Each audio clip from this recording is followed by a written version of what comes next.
Good evening and thanks for joining us on NTA Lagos Channel 10 News at 7. I am Musa Toliad. Vice President Kashim Shettima has returned to Abuja after a week-long diplomatic and economic mission to Guinea-Conakry and Switzerland. He arrived at Nnamdi Azikiwe International Airport on Saturday morning after representing President Bola Tinubu at the inauguration of Guinea's President Mamadi Doumbouya and leading Nigeria's delegation to the 56th World Economic Forum annual meeting in Davos. One of the high points of his engagement in that country was the commissioning of Nigeria House Davos, the Nigeria's first ever sovereign pavilion on the Davos promenade, designed as a permanent investment hub, showcasing opportunities in solid minerals, agriculture, and digital economy. At a high-level WEF session titled When Food Becomes Security, the Vice President outlined Nigeria's new National Food Security Framework, describing agriculture as a strategic pillar of national security and macroeconomic stability. Vice President Shettima also attended the Accra Research Initiative, a forum advocating African industrialization driven by domestic capital and value chains rather than foreign aid. On the economic front, the Vice President told investors that Nigeria's macroeconomic indicators were stabilizing, citing a projected 4.4% GDP growth in 2026 and a decline in inflation to 12.94%. The Minority Caucus of the House of Representatives says it has identified discrepancies between the certified true copies of the tax laws passed by the National Assembly and the version earlier published in the official gazette. The caucus, in a statement, notes that preliminary findings by its ad hoc committee investigating the matter revealed there were alleged illegal alterations to the Nigeria Tax Administration Act 2025. The caucus pointed out that while the National Assembly's version of the law provided for a tax compliance reporting threshold for 50 million naira for individuals and 100 million naira for companies, the gazetted version lowered the reporting thresholds for individuals to 25 million from 50 million naira and 100 million instead of 250 million naira for companies. Representative Afam Ogene, who chairs the Minority Caucus ad hoc committee on the issue, calls for deeper investigations into the alleged attack on the constitutional authority of the parliament. The legislature as an arm of government plays a pivotal role in sustaining democratic governance in any given society. Lagos State House of Assembly is saddled with the responsibility of making laws for good governance across the metropolis. How has this arm of government fared in its constitutional responsibility? Correspondent in this report takes a look at the contributions of the legislature in promoting democratic ideals for all-round development in Lagos State. Making, representation, oversight, and other functions relating to its duties have remained major functions of the Lagos House of Assembly, like other legislative houses in the country. Since the country returned to civil rule in 1999, the need for effective legislative coverage necessitated the division of the state into 3 senatorial districts: Lagos West, Lagos East, and Lagos Central. The 40-member Lagos House of Assembly ensures adequate representation to spread good governance to the doorsteps of residents in 40 constituencies. If you look at the core duty of representation, it speaks volume in terms of democracy. And, we appreciate our president who has laid that foundation. He has set the tone. And I'd like to say that, some of the benefits that we are having, especially in Lagos now, was due to his own master plan. But representation is actually the foundation of democracy, especially for lawmakers. So when you are able to carry the plights of each constituent, and you can imagine there's 40 of us here, if 40 individuals represent various constituencies, all local governments in Lagos State, definitely the people at the grassroots level will be heard. We call it the house beyond the standard, beyond common standard of excellence, because we know it's the house for the people. We receive protesters almost every other day here. And that's to show you that it's a community that is open to embracing and listening. Every time they come, they bring a letter. They send it to Mr. Speaker. Mr. Speaker assigns it to each committees to make sure that it's being looked at. So when you look at it, people would listen. We invite the people, we deliberate on it, sit down, and there's nothing that's ever been brought to the House that's never been resolved. In the last 2 years, the 10th Lagos House of Assembly has passed several bills to support the economic well-being of the state. The main problem that we have is electricity problem. So we passed the bill of electricity bill that an individual or the department could generate for electricity and distribute. The legislature also holds the executive accountable through its oversight functions in funds appropriation. We are asking our MDAs, especially as it has to do with the capital expenditure and the recurrent expenditure of all the MDAs. And there are always sanctions. At the floor of the House, the reports are read. Whatever agency that is found culpable, maybe the head of the agency or the officers that is responsible normally face penalty for whatever they have committed in line with the financial regulation law of the state. We are monitoring the money that we appropriate to ensure that it is judiciously used for the benefit of Lagos, and it is being done.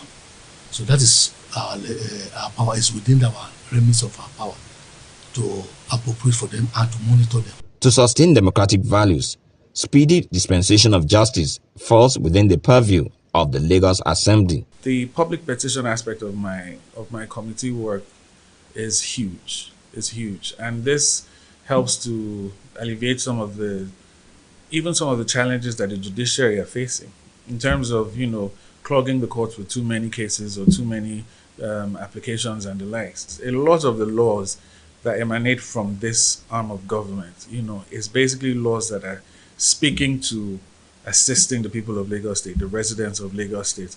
So we don't really do anything without involving the people and the residents of Lagos. So most of the time, before any law is passed, even if a law is being reviewed, right, we always have a public hearing here. So it creates fairness. It's for people to be involved. These responsibilities, however, come with challenges. The challenges, I would say, are expectations. Expectations are really, really high. I tell everyone every time, I harp on it every single time. Legislators do not have access to funds. Legislators do not, again, I repeat, they do not have access to funds. Our major job as legislators are oversight functions.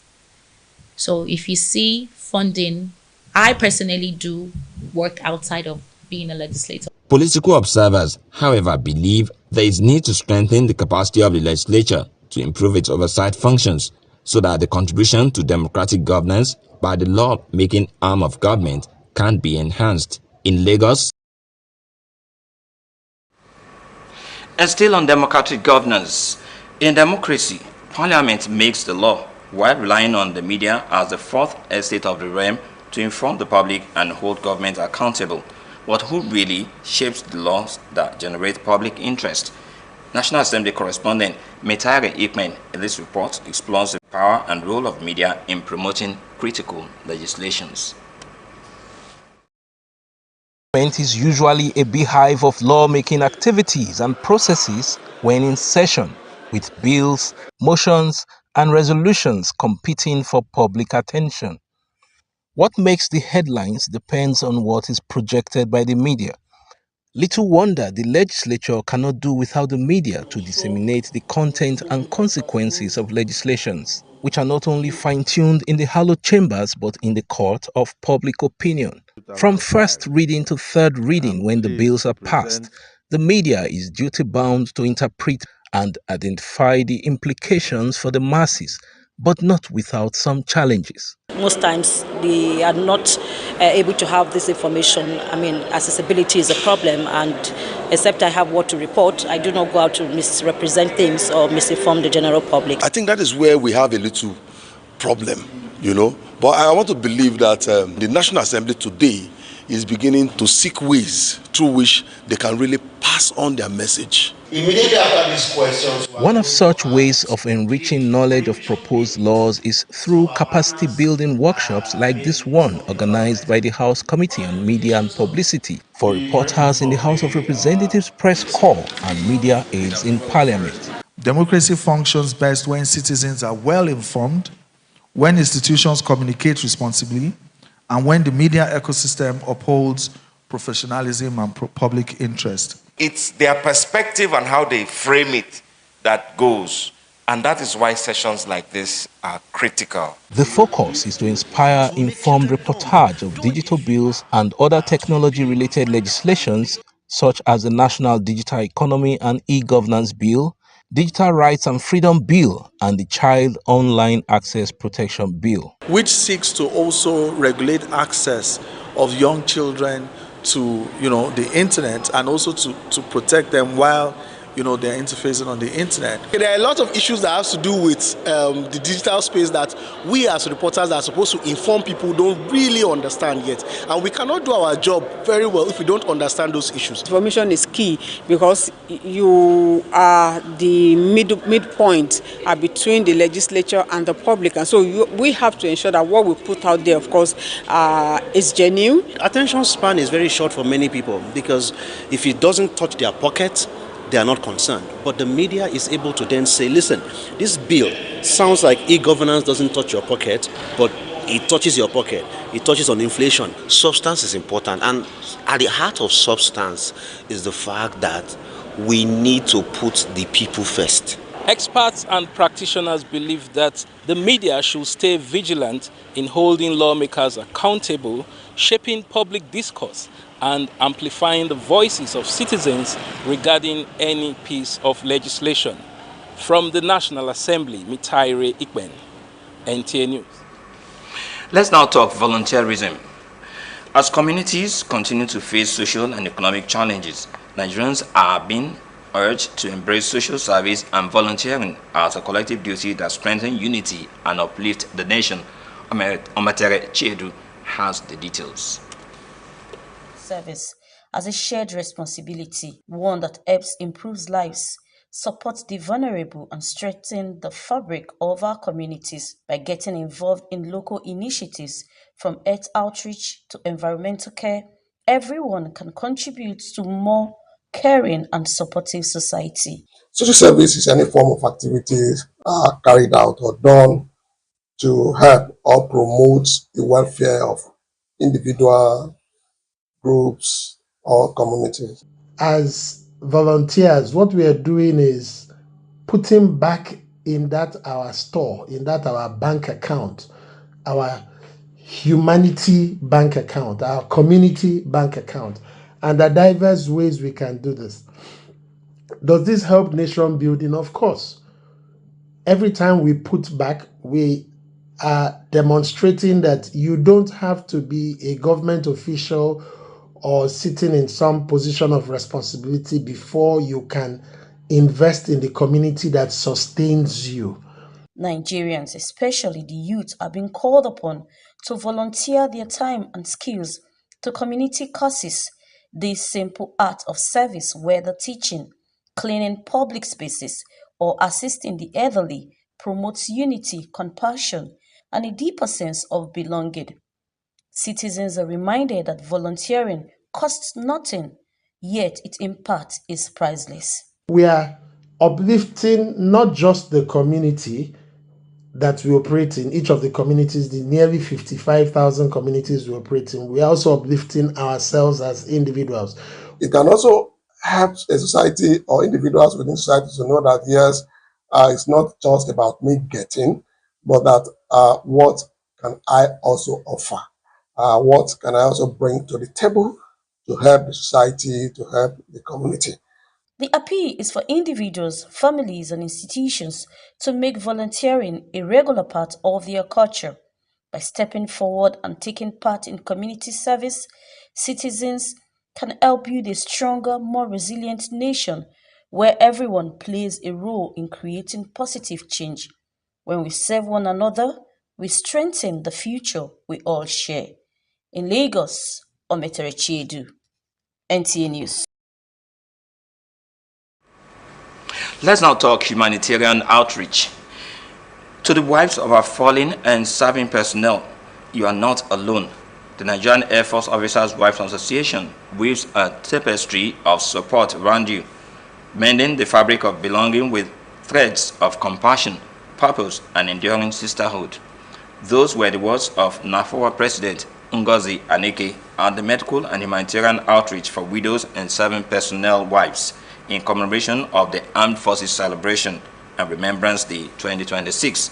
Defense correspondent Olajide Bello reports that 500 beneficiaries received food and care items.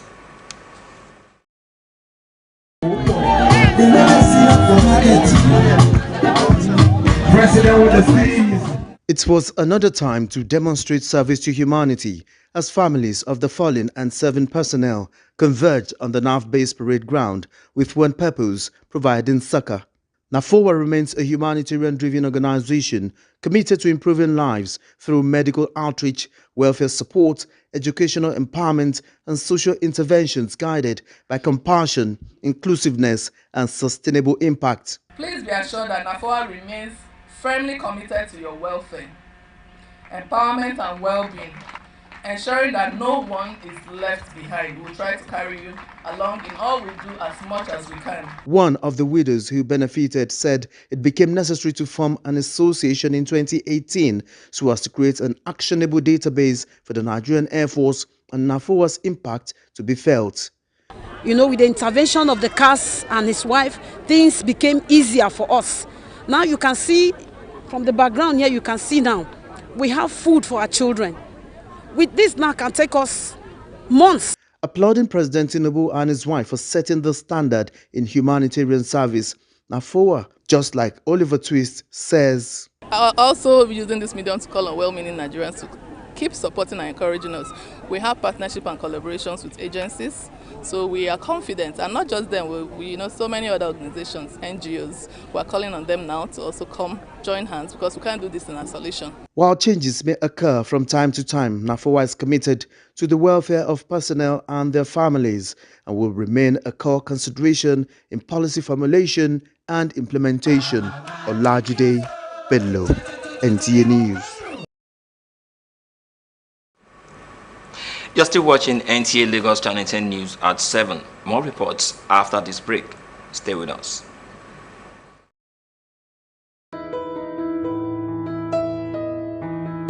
Do you need hotel service that runs hospitality business as real business? Then look no further, because Suru Express Hotels is readily available to meet your hotel accommodation needs in a cozy and serene atmosphere. Courtesy and care greet your arrival at our front desk while you're checking out our various rooms, suites, deluxe, standard and express gold, all fitted for purpose you desire. Healthy nutrition is also a top priority at our tastefully organized restaurants in Suru Express Hotels.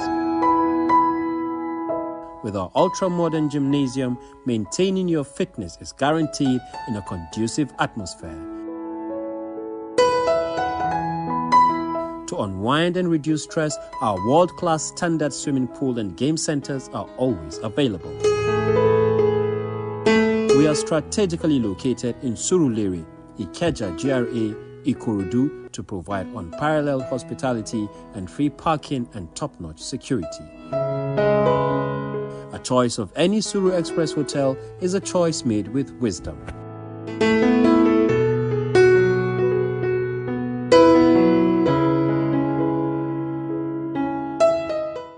Are you looking for a spacious, serene, beautiful and comfortable environment for your event? Then NTA Lagos Channel 10 premises is the place to be. With about 3,065 seating capacity, NTA Lagos Channel 10 premises provides a well-secured land and car parking lot for your wedding receptions, birthday parties, religious and school activities. Our conference hall is convenient for company annual general meetings, lectures, seminars or workshops. With just 250,000 naira only, you can use our entire space and also have your event covered with a token which will be aired on our social diary program, Mary Lane. For more inquiries, please contact our marketing department, NTA Lagos Channel 10 Tejo, or call Chibuzo on 0812-324-5519 and Gmo on 003-830-1669. NTA Lagos premises affordable just for you.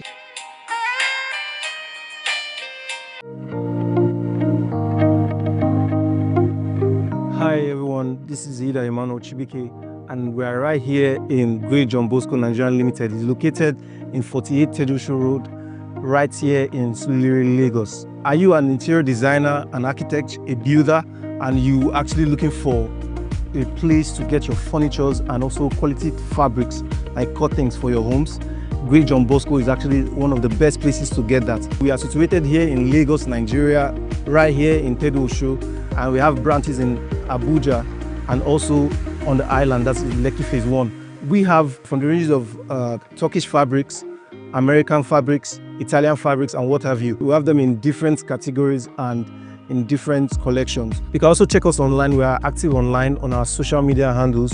Our Instagram handle is actually Great John Bosco, and also on Facebook at Great John Bosco. This is Great John Bosco Nigeria Limited, your one-stop shop for all interior needs. Don't hesitate to come by our store here in Tedusho, which is the main head office, to see quality designs and fabrics for your need.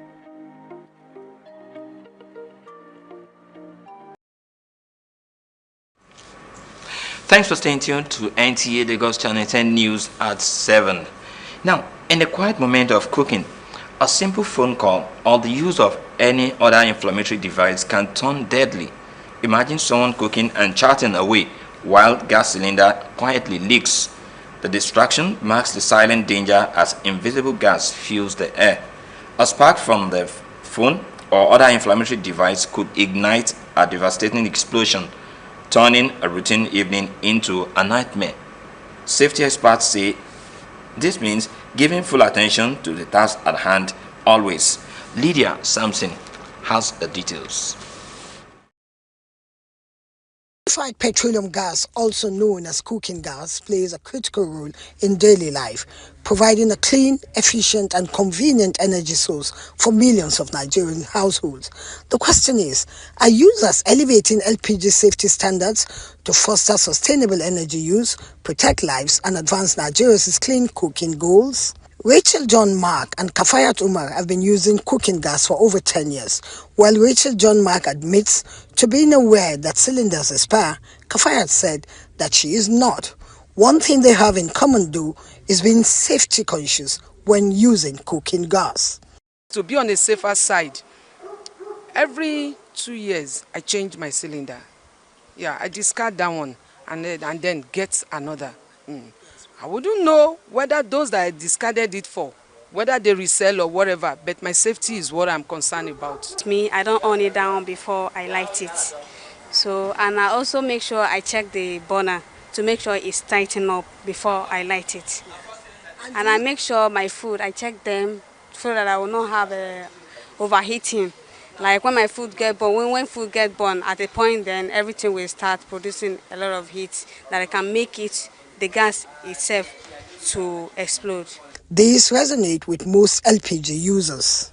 No using a phone close to the cylinder when you're cooking, and leakage also can cause explosion. When you check the expiry date from the date you purchased and you check the date is going to be due. So from that date, you probably will have to condemn the cylinder and get a new one. But you know, due to the high cost of things in Nigeria now, people are taking a lot of risk. Experts insist gas cylinder safety is crucial to preventing serious accidents. One key risk they reiterate is the danger of using cylinders past their expiry date. Time period for validity is 15 years. Okay, cylinder should not be used beyond the 15-year mark ordinarily. But after the 10th year, you are advised to take it for what is called requalification. As regulators, we don't make it a habit to go into homes and kitchen spaces. But this is a key platform to send the message out there.